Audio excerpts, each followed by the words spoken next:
friends, my name is Satali Srikanth. Welcome back to a new video in JavaScript series, and in this video we are going to learn about while loop in JavaScript. But before that, if you have not subscribed till now, please make sure you subscribe, guys. Okay, and also in the last video we have discussed about introduction to loops and for loop. If you have missed that video, please go and watch that. Okay, now let's see what is while loop in JavaScript. Here you can see, friends, we have the syntax. Here we have while keyword and then a condition inside the parenthesis and then the body of loop. So here if and only if the condition is true, then this body of loop is going to be executed. Okay, that is the syntax of while loop. Okay, you can read that here. If the condition is true, then only body of loop executes. Okay, and this while loop is also called as entry control loop. Now why it is called as entry control loop? So let me tell you that with a simple example, friends. Suppose you are going to write exam, but you forgot your exam hall ticket. You don't have your hall ticket or admit card with you now, and there is a guy at the doorstep of your examination hall who is checking for the hall tickets. Now since you don't have hall ticket, if you go near to him, he'll definitely kick you out, right? Because you don't have hall ticket. Without hall ticket, you're not allowed to enter into the examination hall, right? So in the same way here, that examination hall is a while loop, and the guy who is checking at the doorstep is a condition. So at the entry level itself, the condition will be checked. If the condition is not true, then the control flow will not enter into the body of loop. Okay, just like you cannot enter into the examination hall, control flow, whatever the program that is executing all the command instructions, that is not going to enter into the while loop. Okay, that is how the while loop is going to work in JavaScript. And we have one more example here. So to make it more easy to you, here you can see, while user does not press stop and not end of playlist, get the song and play the song. So this same thing happens in our mobile phones, right? In our music applications. So we have different number of songs in the playlist. So if you don't press stop and if you keep on playing the songs, then one by one each and every song is going to play automatically, right? Until the end of playlist. So we can relate that to this while concept. Okay. Now let's see this more clearly in VS Code. So guys, here there is one more difference between while loop and for loop. In while loop, variable is not part of for loop.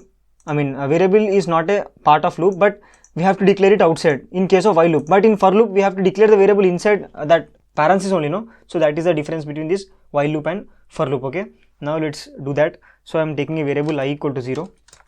Okay, just we'll print numbers 1 to 10, just like we have printed that using for loop. We'll do the same thing using while loop. So I'll take while here, and then I'll write the condition here, I less than or equal to 10. So this is the condition, and inside this I'll just print the numbers. That's it. Okay, now we have to we have to increment this I value.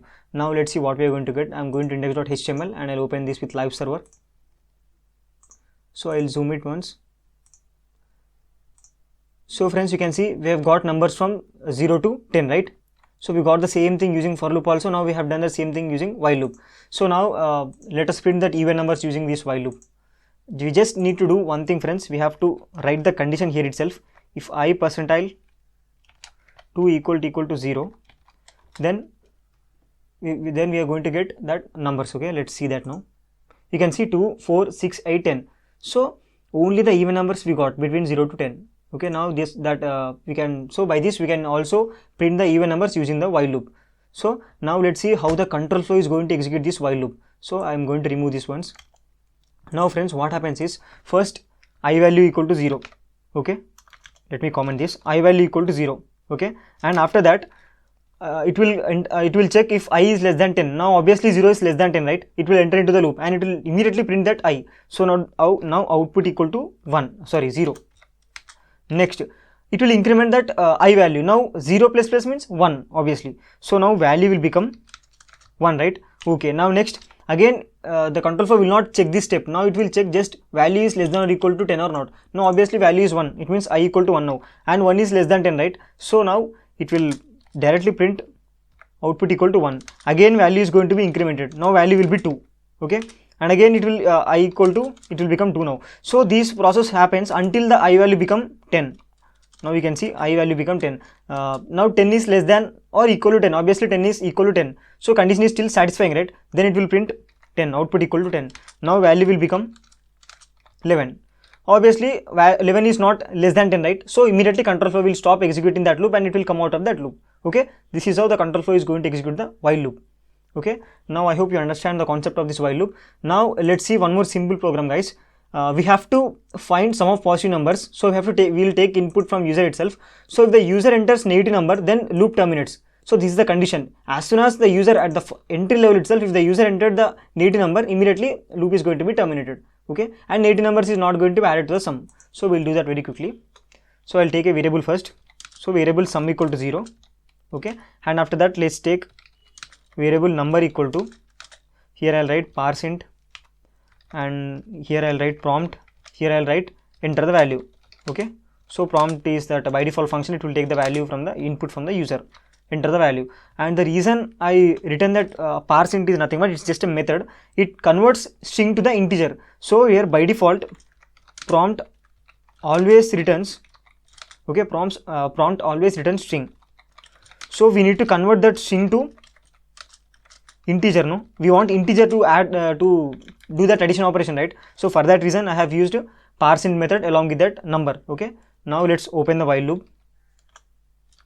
Here I'm writing while number greater than or equal to 0. So number must be greater than or equal to 0, right? We should not we don't want negative numbers. Okay, now let's do the sum operation here. So I'm taking sum equal to sum plus number. So we are just adding all the numbers user is entering to the sum value, but we can do this in short form. I'm commenting this out, sum plus or equal to number. Okay, after this let's again take the input from user one more for the second time. So I'm again taking number equal to, so I can just copy the same thing here. So I'm taking this thing and I'll copy that here. I'll write number equal to, okay, now let's print this in the console. So I'll write console.log the total sum is, okay, and here let's take plus and then we'll write sum, and here let's give it some space. So we'll have some space here. Okay, now let's go to Google Chrome. Let's go to index.html once and we'll refresh it. We'll open with live server again. So here we got the value. I'm entering the first 6 and then again I'm entering 6 and then again I'm entering some minus value. So I will enter minus 3. You can see automatically loop terminated. So let's see what we are going to get in the console. You can see, friends, we got the sum as 12 because I have entered 6 plus 6 12, right? So this is how while loop is going to work. As soon as the user enters an 80 number at the starting level itself, it is going to check for the condition and then it will terminate. Okay, thank you so much for watching. In the next video we'll see the do while loop. Thank you.